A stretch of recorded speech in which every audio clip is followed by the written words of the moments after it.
రెండో రాజుల గ్రంథం 5వ అధ్యాయము మొదటి నుంచి కొన్ని మాటలు మనం చదువుకున్నాండి. రెండో రాజుల గ్రంథం 5వ అధ్యాయము మొదటి నుంచి కొన్ని మాటలు చదువుకున్నాం. సిరియా రాజు సైన్యాధిపతి అయిన నయమాను అను ఒకడుండేను. అతని చేత యెహోవాయే సిరియా దేశమునకు జయము కలుగజేసి ఉండేను. కనుక అతడు తన యజమానుని దృష్టికి గనుడై దయ పొందిన వాడాయి. అతడు మహాపరాక్రమశాలి నుండి హల్లెలూయా. పరిశుద్ధాత్మ దేవుడు ఈ దినాన చాలా శ్రేష్టమైన సంగతులను మనతో మాట్లాడాలని ఆశపడుతున్నాను. నయమాను అనే ఒక వ్యక్తి ఉన్నాడు. అతడి చేత సిరియా దేశానికే జయము కలుగుతుంది. హల్లెలూయా. అందరు నా వైపు చూడాలి. రెండు చేతులు ఎత్తి దేవునికి స్తోత్రాలు చెల్లిద్దాం. సిరియా దేశానికి ఈ నయమాను అనే వ్యక్తి ద్వారా జయము కలుగుతూ ఉంది. అయితే ఇతని జీవితంలో విజయము, ఆశీర్వాదము, జయాన్ని కలిగిన వ్యక్తి అయి ఉన్నప్పటికీ ఇతడికి కుష్టి రోగం ఉందంట. హల్లెలూయా. అర్థం చేసుకోవాలి. ఈ వ్యక్తి, నేను అసలు వాక్యానికి రాలేదు, మామూలు వివరం చెప్తానేనండి జాగ్రత్తగా. ఈ వ్యక్తి విజయము సాధించినప్పటికీ ఇతని జీవితంలో కుష్ఠరోగముతో బాధపడుతున్నప్పుడు యెరూషలేము అంటే అక్కడ ఒక చిన్నదాన్ని ఇశ్రాయేలు దేశంలో నుంచి వాళ్ళు చెరగొని తీసుకొస్తారు. ఎందుకంటే నయమాను ఇంటిలో పని చేయడానికి. ఈ ఇశ్రాయేలు చిన్నది చెప్తుంది, నా ఏలినవాడ, పలాని ఇశ్రాయేలు దేశంలో ఎలీషా అనబడిన దైవ సేవకుడు ఉన్నాడు, ఆయన ద్వారా నీకు స్వస్థత కలుగుతుందని ఈ చిన్నది చెప్పినప్పుడు అమ్మాయినాలు వారు ఎలీషా దగ్గరికి వెళ్ళటం జరుగుతుంది.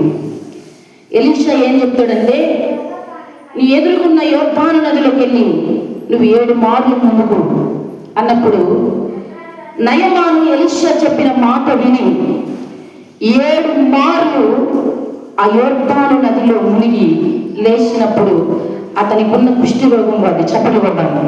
హల్లెలూయా. ఇతడు కుష్టి రోగాన్ని పోగొట్టుకున్న తర్వాత అతడు కొన్ని బంగారము, వజ్రాలు, వస్త్రాలు తనకు కలిగినదంతా తీసుకొచ్చి ఎలీషా ముందుకు తీసుకొస్తాడు. ఇప్పుడు వాక్యం విందామండి. చూడండి, 5వ అధ్యాయం 16వ వచనాన్ని చదవాలి. ఎలీషా ఎవని సన్నిధిని నేను నిలవబడి ఉంటినో ఆ ఇశ్రాయేలు దేవుడైన ఆ యెహోవా జీవముతో నేనేమి తీసుకొనను అని చెప్పాను. హల్లెలూయా.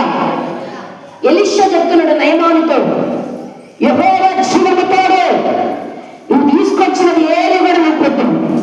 ఏందంట వినాలి. నువ్వు తీసుకొచ్చింది ఏది కూడా నాకు వద్దని చెప్పినప్పుడు సరేనని ప్రతిలాడతాడు నయమాను. ఎందుకంటే తనకున్న కుష్టి రోగము పోయింది. కుష్టి రోగం ఉన్న వ్యక్తులని ఊర్లో ఉండనివ్వరు, కుటుంబంలో ఉండనివ్వరు. వారు ఎక్కడ ఉండాలంటే అడవుల్లో, గృహంలో, కొండల్లో అటు ఉండాలి. వాళ్ళకి ప్రజల సంచారం ఉండదు. వాళ్ళకి ప్రజల యొక్క ప్రేమ, ఆదరణ, కనికరం వారికి దొరకదు. ఆ స్థితి నుంచి విడుదల పొందిన నయమాను ఎన్నో బహుమానాలు ఇవ్వబోతున్నప్పుడు ఎలీషా తీసుకోడు. వినాలి జాగ్రత్తగా. అయితే జరిగిన సంఘటన ఏంటంటే, దేవుని యొక్క వాక్యము మీరు ఈరోజు చాలా జాగ్రత్తగా వింటారని నేను ఆశిస్తున్నాను. ఎలీషా వద్దని చెప్పాడు. ఎలీషా దగ్గర తన దాసుడు, తనకు పరిచయం చేసే వ్యక్తి గెహాజీ. ఎవరు? గెహాజీ ఉన్నాడు. ఈ గెహాజీ ఏం చేస్తాడంటే, చూడండి, చదువుతాండి, చదువుకుంటూ దేవుని వాక్యాన్ని వివరిద్దాండి. 5వ అధ్యాయం 20వ వచనం నుంచి చదువుకున్నాడు. అంతటా దైవజనుడైన ఎలీషాకు సేవకుడు గెహాజీ, సిరియనుడైన ఈ నయమాలను తీసుకొని వచ్చిన వాటిని అంగీకరించుటకు నా యజమానునికి మనస్సు లేకపోయాను, కానీ యెహోవా జీవముతోడు నేను పరిగెత్తుకొని పోయి అతని కలుసుకొని అతని యొద్ద ఏదైనా తీసుకొని అనుకున్నాను. హల్లెలూయా. ఎలీషా దగ్గర ఉన్నాడు. ఎవరు? గెహాజీ. ఈ గెహాజీ ఆలోచన ఏంటంటే, దేవుని సేవకుని వెంబడిస్తున్నాడు, దేవుని సేవకుని అనుసరిస్తున్నాడు, దేవుని సేవకులాగానే ప్రార్థన చేస్తున్నాడు, ఆరాధన చేస్తున్నాడు, స్తుతిస్తున్నాడు, బైబిల్ చదువుతున్నాడు. కానీ గెహాజీ మనసు మొత్తం నయమాను తీసుకొచ్చిన ధనంలో ఉంది. హల్లెలూయా. పోయిన వారం మనం చెప్పుకున్నాం, మందిరానికి వస్తాం కానీ దేవుని మీద మన మనస్సు నిలుపుకోండి. హల్లెలూయా. దేవుడు అంటున్న మాట ఏంటంటే, గెహాజీ దేవుని సన్నిధిలోనే ఉన్నాడు. గెహాజీ దేవుని సన్నిధికి వస్తున్నాడు. గెహాజీ ఎలీషాలాగే ఆరాధిస్తున్నాడు, ఎలీషాలాగే దేవుని స్తుతిస్తున్నాడు, ఎలీషాలాగే దేవుని కనపరుస్తున్నాడు, ఎలీషాలాగే దేవుని నామాన్ని మహిమపరుస్తున్నాడు. కానీ దేవుని సన్నిధిలో ఉన్న గెహాజీ తన మనసంతా ఎక్కడ ఉంది? వాక్యంలోకి వచ్చామమ్మా. నేను ఇందాక చెప్పింది వివరణ, ఇప్పుడు దేవుని మాటలు వినాలి. గెహాజీ దేని మీద ఆలోచన కలిగి ఉన్నాడంటే, ఈ లోకములో ఉన్న ధన ధాన్య వస్తువులు, నయామాలు తీసుకొచ్చిన వస్తువుల మీద తన మనస్సు. దేవుడి రోజు చాలా మంది విషయాల్లో మనం చూస్తే, ఎందుకు అవిశ్వాసులుగా విశ్వాసులు మారిపోతున్నారు, ఎందుకు పరిపూర్ణంగా దేవుని స్థిరత్వంగా స్టాండర్డ్ గా నిలబడలేకపోతున్నాడు. ఒక మనిషి దేవుని యొక్క మేలును చూస్తూ, ఆశీర్వాదాన్ని చూస్తూ, అభివృద్ధిని చూస్తూ, ఫలింపును చూస్తూ ఎందుకు దేవుని మీద పరిపూర్ణంగా నిలబడలేకపోతున్నాడంటే, దైవ సన్నిధికి వచ్చిన గెహాజీలో లోకాన్ని వెతుకుతున్నాడు. అందుకే వీళ్ళు దేవుళ్ళు స్థిరంగా ఉండలేరు. గెహాజీ ఎక్కడ ఉండలేకపోతున్నాడంటే, దేవుళ్ళు స్థిరంగా నాటబడట్లేదు. ఎలీషాలాగే ఆరాధన చేస్తున్నాడు, ఎలీషాలాగే బైబిల్ చదువుతున్నాడు, ఎలీషాలాగే దేవుని మహిమపరుస్తున్నాడు, ఎలీషాలాగే దేవుని సన్నిధిని వెంబడిస్తున్నాడు. కానీ తన మనస్సు జీవము కలిగిన దేవునిలో స్టాండర్డ్ లేదు. ఎందుకు ఈరోజు క్రైస్తవులు లోకాన్ని వెతుకుతున్నారు? నిజంగా ఈ మధ్యకాలంలో నా మనసు అయితే భయంకరంగా ఏడుస్తుంది. కరెక్ట్గా శుక్రవారం సాయంత్రం అయితే డిప్రెషన్లోకి వెళ్ళిపోయారు. అసలు వీళ్ళెవరు లేపట్లేదు, నేను పడుకున్నా కానీ ఏడ్చి ఏడ్చి ఏడ్చి మొహం అంతా అదొక రీతిగా అయిపోయి అసలు పంట పాటలు వేయలేదు. ఒక్కటే అడుగుతున్నా, ప్రభువా, ఎందుకు ఈరోజు క్రైస్తవులు దేవుళ్ళలో స్థిరత్వంగా ఉండట్లేదు? ఎందుకు నీ నామాన్ని స్తుతిస్తూ ఘనపరుస్తూ ఆరాధించిన ప్రజలు ఈరోజు లోకాన్ని ఎందుకు ఎదుగుతున్నారు? లోకం వైపు ఎందుకు పరిగెత్తుతున్నారు? వాక్యం తెలిసి దేవుని సన్నిధిలో దేవుడు ముందుగానే ఒక్కొక్కరితో వాక్యం ద్వారా మాట్లాడాడు, ఒక్కొక్కరి మీద చేయి పెట్టినప్పుడు మాట్లాడాడు. ఏం జరుగుతుందయ్యా అని మనసు ఆందోళన పడి గెహాజీ ఎలీషాను వెంబడించాడు. ఈరోజు నా ప్రియ తల్లి, గెహాజీ నువ్వనుకో, ఎలీషా యేసయ్య అనుకో. ఈరోజు యేసయ్యను వెంబడిస్తున్నావు కదా, యేసయ్యను అనుసరిస్తున్న నీ జీవితం, యేసయ్య గొప్పవాడని చెప్పిన నీ జీవితం రాను రాను రాను రాను రాను రాను ఎందుకు లోకాన్ని వెతుకుతుంది? ఎందుకు లోకాశల వైపు పరిగెత్తుతుంది?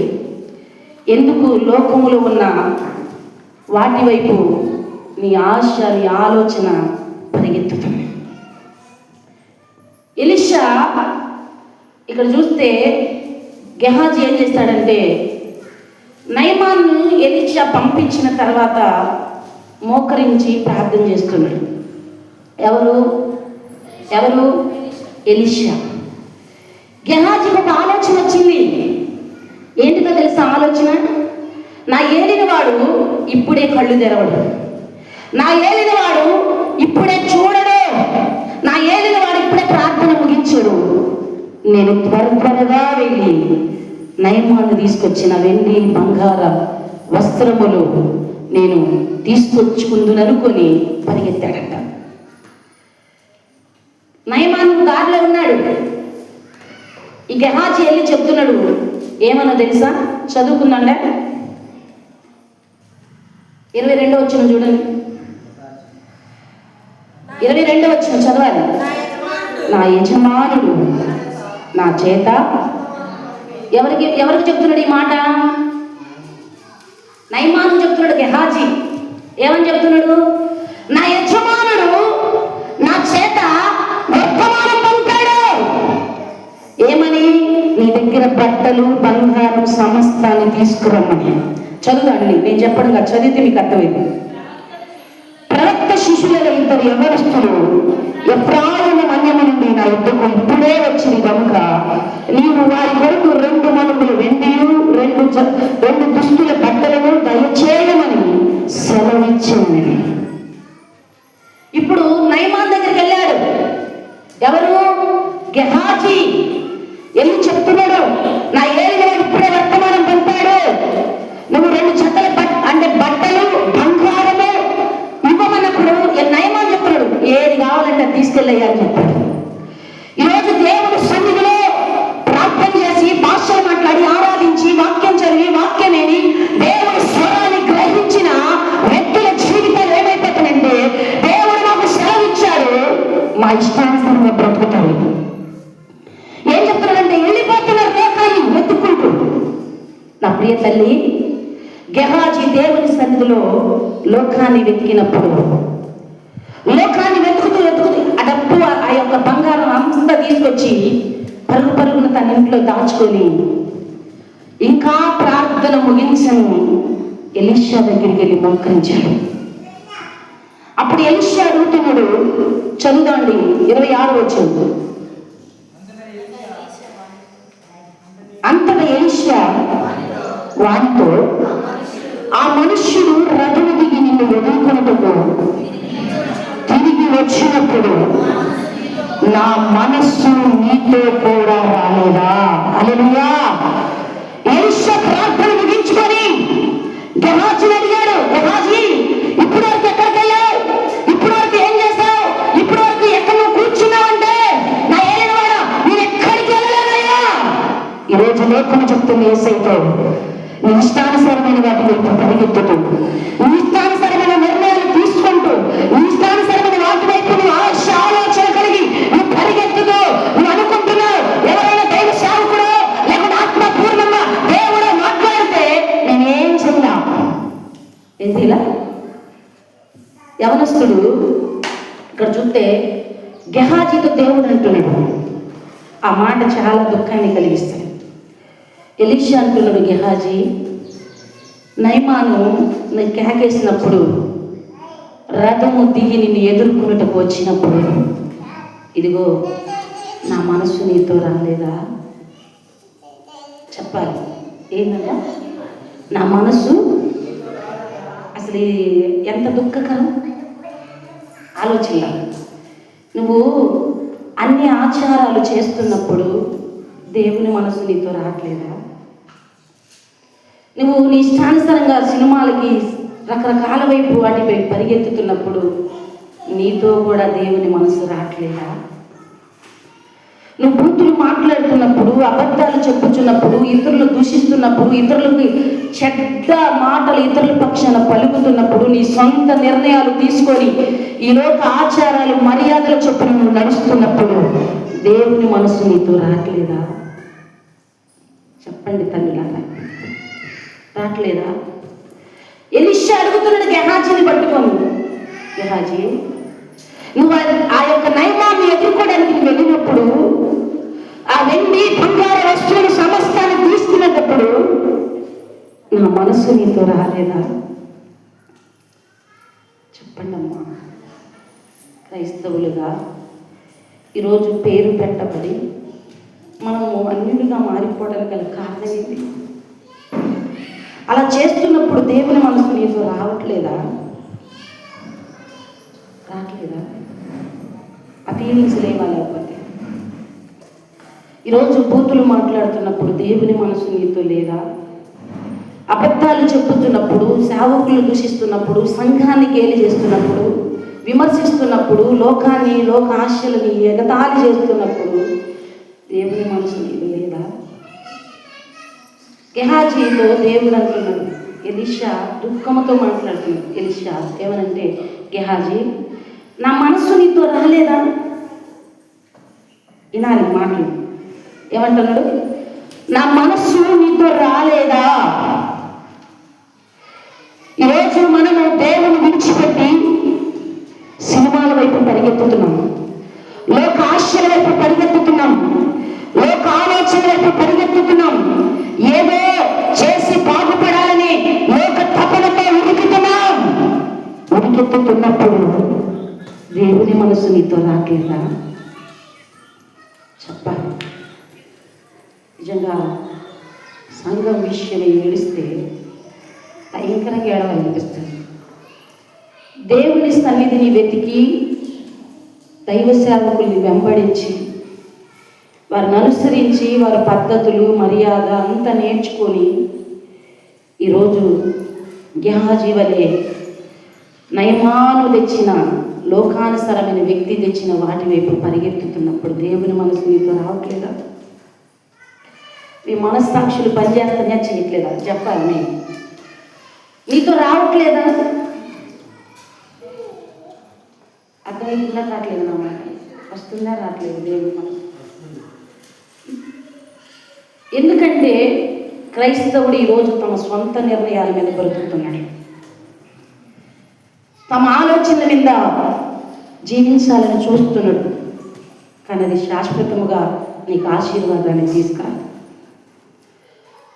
గడిచిన 2 వారాలు కూడా దేవుడు చెప్పాడు, దేవుని సన్నిధి మనం దూరం చేసుకునే ఎడల మనం ఏమైపోతామంట? పాతాళమునకు దిగజారిపోయినట్లు అయిపోతుంది. ఈరోజు ప్రార్థన చేయవలసిన నీవు, ఆరాధించవలసిన నీవు, దేవుని స్తుతించవలసిన నీవు నీ ఇష్టానుసారమైన వాటి వైపు నువ్వు పరిగెత్తుతూ నయమాన్ని గెహాజీ వెతికినట్టు నువ్వు వెతుకుతున్నావే. దేవుని మనసు నీతో రావట్లేదా? ఈరోజు క్రైస్తవ బిడ్డలు సంఘం ఎందుకు డల్ అయిపోతుంది, సంఘం ఎందుకు విచ్ఛిన్నమైపోతుంది, సంఘం ఎందుకు దేవుని శక్తిని పొందుకోలేకపోతుందంటే నయమాను వలె దేవుని దైవ సేవకుల మాట వినేవారు లేరు. పరిశుద్ధాత్మ దేవుడు సెలవిస్తున్నాడు, సంఘం అంటే దేవుని సన్నిధిని వెతకాలి. సంఘము మన బాప్టిజం తీసుకునేటప్పుడు ప్రమాణం చేస్తాం. ఏమని? దైవ సేవకుడు అడుగుతుంది, దేవుని మీద ఆనబెట్టి చెప్పు, ఎవరైనా నేను వచ్చి లోకానుసారంగా కలవమంటే కలుస్తావా అంటే కలవను. లోక పద్ధతులను ఆలోచిస్తావా అంటే ఆలోచించను. ఇవన్నీ చెప్పి ప్రమాణం చేసి ఈరోజు ఆ ప్రమాణాలు ఏమైపోయాయి? ఆ ప్రమాణాలు ఎప్పుడు మర్చిపోయావంటే నయమాన్ని గెహాజీ వెతికినట్టు నువ్వు లోకాన్ని వెతకటం చేత నువ్వు మర్చిపోయావు ప్రమాణాలు. అందుకే దేవుడు అంటున్నాడు, ఎలీషా చెప్తున్నాడు, గెహాజీ నువ్వు లోకంలో దానిని వెతుకుతున్నప్పుడు నా మనస్సు నీతో కూడా రాలేదా? అప్పుడు ఏం జరిగిందో చూద్దాము. చదవాలి. ద్రవ్యమును, వస్త్రములను, ఒలీవ చెట్ల తోటలను, ద్రాక్ష తోటలను, గొర్రెలను, ఎడ్లను, దాస దాసీలను సంపాదించుకొనుటకు ఇది సమయమా? ఇది సమయమా? ఇది ఏంటిది? కాలం ఏంటిది? అంత దినాలు అనేకుల ప్రేమ చల్లారిపోతుంది, అనేకుల విశ్వాసులుగా ఉన్నవారు అవిశ్వాసులుగా దిగజారిపోతున్నారు. ఆశలు అంతస్తుల కోసం ప్రయాసపడే రోజులు కావిని, ఆత్మీయ జీవితాన్ని కాపాడుకునే రోజులని పరిశుద్ధాత్మ దేవుడు వాక్యం ద్వారా సెలవిస్తున్నాడు. కానీ మనం ఏం చేస్తున్నామంటే ధన ధాన్యాల కోసం, ద్రాక్ష రకరకాల వస్తువుల కోసం ప్రయాసపడుతున్నాము. అందుకే విషయం అంటున్నాడు అక్కడ చదివితే, కాబట్టి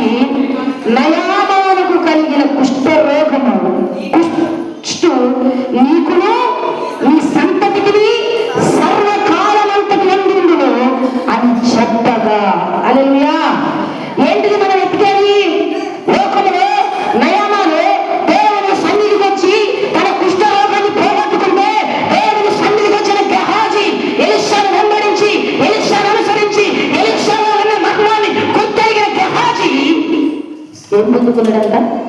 కుష్టి. వినాలి.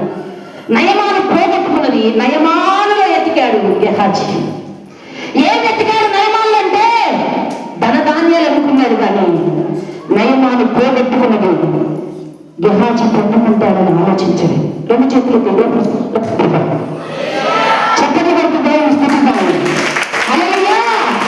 అందుకే దేవుడు అంటున్నాడు, ఈరోజు నా మనసు నీతో కూడా రావట్లేదా? నా సొంత నిర్ణయాలు తీసుకునేటప్పుడు, లోక ఆశలను అనుసరించేటప్పుడు, లోకంలో దేవుని విడిచిపెట్టి నీ సొంత నిర్ణయాల వైపు పరిగెత్తుతున్నప్పుడు, భూతులు మాట్లాడుతున్న అబద్ధాలు చెప్పుతున్నప్పుడు, ఎదుటి వ్యక్తిని ఈజీగా మోసం చేసేటప్పుడు, ఎదుటి వ్యక్తి మీద నేరాపరాధాలు చేసేటప్పుడు, ఎదుటి వ్యక్తి మీద కలహములు అబద్ధములు మాట్లాడేటప్పుడు దేవుని మనసు నీతో రావట్లేదా? సంఘమా, అంత్యకాలాల్లో ఉన్నాము. భయంకరమైన అపాయకరమైన దినాలు. అనేకుల ప్రేమ చల్లారిపోతుంది. దేవుడు అంటున్నాడు, నీ జీవితం గెహాజీ నయమాన్ని వెంబడించినట్టుగా లోకాన్ని వెంబడిస్తున్నావా? నువ్వు లోకాన్ని వెంబడించి దాని ఫలమును పొందుకోవాలనుకుంటున్నావు. దాని ఫలం ఎలాంటిదంట? నయమాన్ ఫలం ఏంటిది? పుష్టు. నీకే కాదు, పిల్ల తరం వచ్చిందంట శాపం. ఆ బిడ్డ తల్లి, ఎందుకు యేసుని విడిచి నీ సొంత నిర్ణయం వైపు పరిగెత్తాలనుకుంటున్నావు? దేవుడు మాట్లాడుతున్నాడు. ఈరోజు మానవుని జీవితంలో దేవుని ప్రేమను ఏముందిలే అని తక్కువ చేస్తాం. దాన్ని బట్టి మనం నష్టపోతాం. తల్లి, యేసు గొప్పవాడు. ఈ అంత్య దినాల్లో అపాయకరమైన రోజుల్లో ఉన్న మనం క్రీస్తు ప్రేమను బట్టి మనం ఏం చేయాలంటే ప్రతి దినం మన ఆత్మీయ జీవితాన్ని మనము కాపాడుకోవాలి. ఎలీషా అంటున్నాడు, ధనము, ఆస్తి, ద్రవ్యము, ఒలివ చెట్లు, పండ్లు సమస్తం సంపాదించుకునే సమయమా ఇది? అట్లని పని చేసుకోకుండా బ్రతకమని దేవుడు ఏం చెప్పట్లా. ఒకసారి భయంకరమైన వరదల వల్ల ఊరు పట్టకపోద్ది అని చెప్పేసి ఏం చేశారంటే, అప్పులు తీసుకొచ్చుకొని చచ్చే వాళ్ళని దస్తను ఎంజాయ్ చేద్దాం అని చెప్పేసి ఎన్నెన్నో అప్పులు చేశారు. తీరా చూస్తే అది వచ్చింది లేదు, వీళ్ళు చచ్చింది లేదు. ఇప్పుడు ఏమైపోయింది? భయంకరంగా అప్పులు పాలైపోయారు. మానవుని తెలివి ఇలాంటిదే. అందుకే దేవుడు అంటున్నాడు, మానవుని యొక్క సొంత జ్ఞానము మనిషి జీవితాన్ని వేదనపరుస్తుంది. మానవుని కష్టము చేత ఐశ్వర్యవంతుడు కాలేడు. యెహోవా ఇచ్చే ఆశీర్వాదం ఐశ్వర్యం ఇస్తుంది. అది ఎన్నడెన్నడికి పెరిగిపోదని బైబిల్ చెప్తుంది. నీకు మనశ్శాంతిని, సమాధానము కలుగజేసేది దేవుడే. కానీ రోజు దేవుని ప్రేమను విడిచిపెట్టి మానవుని సొంత ఆలోచన చేత పరిగెత్తుతున్నప్పుడు దేవుడు మాట్లాడుతున్న మనస్సు నీతో కూడా రాలేదా? మనసు అంటే ఏంటి? ఆత్మ. ఏం చెప్తుండ్రు? నీకు ఆత్మ కనపడిద్దా? కానీ వెంటే ఉంటుండే దేవుడు. బైబిల్ గ్రంథంలో కొత్త నిబంధనలో మత్తయి వార్తలో చెప్పాడు, కన్యక గర్భవతి కుమారుని కనుకది అతనికి ఇమ్మానుయేలు అని పేరు పెట్టు. ఇమ్మానుయేలు అంటే అర్థమైంది? ఇమ్మానుయేలు అంటే మనకు అర్థమైంది, దేవుడు మనకు తోడై ఉన్నాడు. హల్లెలూయా. ఆయన నువ్వు ప్రార్థించినా, ప్రార్థన చేయకపోయినా, నువ్వు స్తుతించకపోయినా ఆయన ఆత్మని నీకు ఏంటంట తోడుగా వస్తూనే ఉంటుంది. కానీ దుఃఖకరమైన ఆలోచనలు కలిగి ఉన్నప్పుడు, దేవునికి బాధను కలిగించే, నష్టాన్ని కలిగించే, వేదన కలిగించే క్రియలు నీలో కనబట్టినప్పుడు దేవుని ఆత్మ చలించిపోతా ఉంటుంది. హల్లెలూయా. ఆయన అనుకోవచ్చు నిన్ను విడిచిపెట్టాడు. ఈ లోకానికి అది ప్రవచనం. దేవుడు మనకు తోడు. అగ్నిలో బయట చెప్పిన అగ్నిలో ఈ రకరకాల బయటకు వెళ్ళిన ఆయన ఆత్మ నీకు తోడై ఉంటుంది. కానీ ఈరోజు మానవుడు ఏం అయిపోయాడంటే దేవుణ్ణి విడిచిపెట్టే స్థితికి దిగజారిపోయాడు. నా తల్లి, యేసయ్య ఎవరు?